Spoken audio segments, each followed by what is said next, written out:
છેલ્લા એકાદ વર્ષમાં અમદાવાદ શહેરમાં ચંડોળા તળાવ હોય, મોટેરા, ચાંદખેડા, સુભાષ બ્રિજ, ઓઢવની રબારી વસાહત અને રાયખડ વિસ્તારમાં તાજેતરમાં આ બધા વિસ્તારો થઈને લગભગ 15,000 લોકોના મકાન તોડી 70,000થી 80,000 લોકોને આપણા કહેવાતા મૃદુ અને મક્કમ મુખ્યમંત્રીએ ઉપર આ ભણે નીચે ધરતી આવી પરિસ્થિતિમાં, નરક જેવી પરિસ્થિતિમાં લાવીને મૂકી દીધા છે. આ સંજોગોમાં આજે પોલીસ કમિશનરને એમણે એવું કહેવા આવ્યા હતા કે કલેક્ટર, મ્યુનિસિપલ કોર્પોરેશનના કમિશનરશ્રી, હાઈકોર્ટ કે સુપ્રીમ કોર્ટનો કોઈ આદેશ હોય તો પોલીસનું કામ એ આદેશના અમલીકરણ માટે ફક્ત કાયદો અને વ્યવસ્થા જાળવવાથી વિશેષ કંઈ નથી. પણ રાયખડના આ મિલના પ્રકરણમાં સંબંધિત પોલીસ ઇન્સ્પેક્ટર દ્વારા બહુ ભયંકર પ્રકારનો ઘમંડ બતાવી ગરીબ માણસો સાથે, સ્ત્રીઓ સાથે અને ખાસ કરીને 70-75 વર્ષની બહેનો સાથે જે બેહુદું વર્તન કરવામાં આવ્યું એ કોઈપણ સંજોગોમાં ચલાવી લેવાય એમ નથી. 70-75 વર્ષના આપણી દાદીની ઉંમરના કોઈક વૃદ્ધાએ, કોઈક મહિલાએ મને એવી ફરિયાદ કરવી પડે કે જિગ્નેશભાઈ મારું કાંડું મચેડી નાખ્યું, એ રાજ્યની પોલીસ માટે, રાજ્યની ભાજપ સરકાર માટે શરમનો વિષય છે.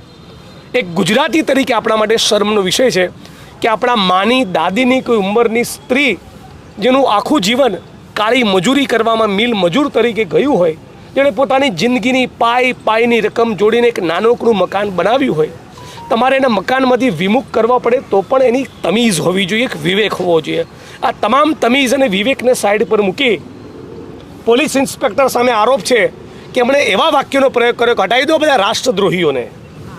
એમણે એવો ફાંકો મારે જોયું, નેમપ્લેટ બતાવતા હતા ગરીબોને કે હું કોણ છું, મારું નામ જુઓ. તો ભાઈ તને શેનો ઘમંડ છે? તારો ઘમંડ તારી બધી હોશિયારી ઉતારી નાખવા માટે જ આજે પોલીસ કમિશનર આવ્યા છે. અને બધા જ આ ઝૂંપડાવાસીઓને પણ અપીલ કરું છું કે હું તમારો સમર્થક છું. મૂળ લડાઈ તમારી છે. તમે આ ઘમંડી પીઆઈનો પારો ઉતરી ના જાય, એને સસ્પેન્ડ ના કરે ત્યાં સુધી લડત ચાલુ રાખજો. હું તમારા સાથ સહકારને ટેકામાં છું. આ ઉપરાંત ફક્ત રાયખડ વિસ્તારની અમદાવાદ શહેરમાં જ્યાં પણ કોઈપણ સમાજના, કોઈપણ જ્ઞાતિ કે ધર્મના ઝૂંપડા કે મકાનો તૂટે તેની સામે કોંગ્રેસ પાર્ટી તરીકે, કોંગ્રેસ પરિવાર તરીકે અને ગુજરાતના એક નાગરિક તરીકે પણ હું અડધી રાતે આવીને શક્ય બને એટલી જગ્યાએ લડત લડવાને મદદ કરવા તૈયાર બનીશ. આ બાબતની અમારી કમિટમેન્ટ છે. આજે પોલીસ કમિશનરશ્રીને મળ્યા, એમણે કહ્યું છે કે જે પોલીસ ઇન્સ્પેક્ટર સામે આવા બેહુદી વર્તનની તમે ફરિયાદ કરો છો એની મને લેખિત ફરિયાદ આપો, અમે એની તપાસનો આદેશ કરીશું. તો મોટાભાગે રાયખડના પોલીસ ઇન્સ્પેક્ટર સામે તપાસનો આદેશ થશે.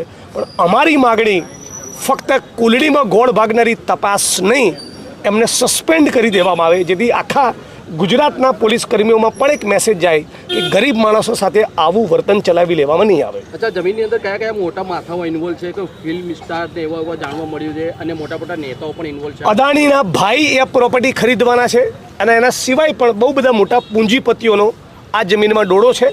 એ જે પણ હોય, કાયદો એ કાયદાનું કામ કરવું જોઈએ. હાઈકોર્ટ કે સુપ્રીમ કોર્ટનો કોઈ આદેશ નથી અને સુપ્રીમ કોર્ટની સ્પષ્ટ ગાઈડલાઇન છે કે કોઈપણ માણસની દુકાન, કોઈ મકાન તોડો તો 15 દિવસ પહેલાં નોટિસ આપવી પડે. 15 દિવસની નોટિસનો સમય આપ્યો નથી. મુદ્દા નંબર 2, 7 દિવસની નોટિસ આપી એ સમયગાળા દરમિયાન આ ગરીબ માણસોએ કોર્ટમાં પિટિશન દાખલ કરીને સ્ટે માટેનો પ્રયત્ન કર્યો, સ્ટે નહોતો મળ્યો. તો પોલીસ પ્રશાસન અને ડેવલપર્સનું પણ એવું વલણ હોવું જોઈએ કે ગરીબ માણસને પોતાનો સામાન કાઢી લેવા દઈએ.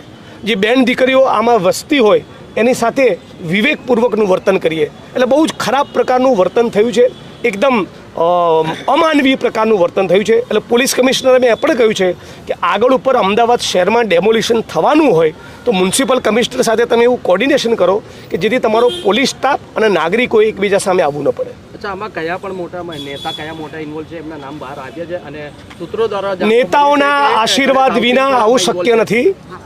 કમલમ અને ગાંધીનગરના નેતાઓના આશીર્વાદ વિના આટલો બધો ફાટવા પોલીસ કર્મીઓ અને ડેવલપર્સ કરે જ નહીં.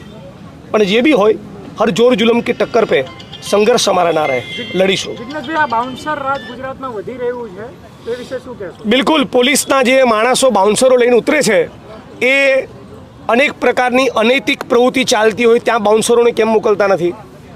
રાઈટ, દારૂ જુગારના અડ્ડા ચાલતા હોય ત્યાં બાઉન્સરોને મોકલતા નથી. એમડી ડ્રગ્સ વેચાતું હોય ત્યાં બાઉન્સરોને મોકલતા નથી. ઇન્ફેક્ટ હું તો ત્યાં સુધી કહું કાયદો તો આ ઇલીગલ પ્રવૃત્તિના ઠેકાણામાં પણ બાઉન્સરને મોકલવાની પરમિશન નથી આપતું. પોલીસ સ્ટાફ શેના માટે છે? SRP શેના માટે છે? પોલીસને કદાચ સ્થળ ઉપર પહોંચ્યા પછી લાગે કે સ્ટાફ ઓછો છે તો ફોન કરીને બીજો સ્ટાફ મંગાવે, 2 દિવસ પૂરતું ડેમોલિશન મોકૂફ રાખે.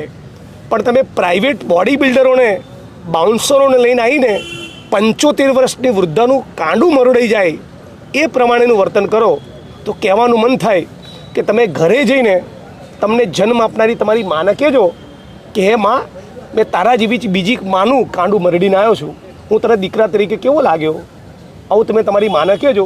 આવું પોલીસ કર્મીનું કહું છું. કાલે 2:30